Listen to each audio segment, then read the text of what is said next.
Lakini tunapoingia kwenye ulimwengu wa roho, kuna baadhi ya vitu ambavyo huwa tunavibomoa. Na tunapobomoa zile ngome, kuna vita inahamia mwilini. Sasa vita ikihamia mwilini, ni bora wakutukane, wakuseme vibaya, waliseme kanisa vibaya, lakini walisilishambulie. Ukilishambulia kanisa, athari zako ni kubwa na zitakupiga wewe mpaka kizazi chako. Utapigwa wewe mpaka uzao yule wa mwisho. Yaani anakufa huyu kifo kibaya, anafuata mwingine kifo kibaya, anafuata mwingine kifo kibaya, anafuata mwingine kifo kibaya.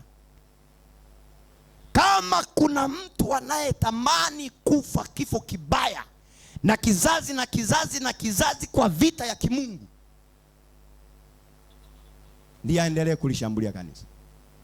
Lakini fanya mengine yote, usicheze na kanisa.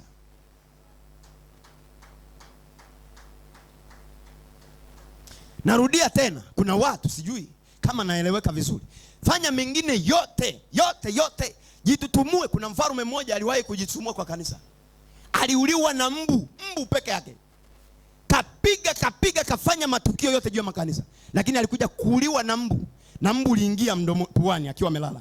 Ulivyoingia puani unazunguka kwenye kichwa, akifanya hivi kichwa. Mbu unalia kwenye masikio, akifanya hivi mbu atoki. Mungu akamwonyesha kwamba na uwezo wa kukuua na mbu.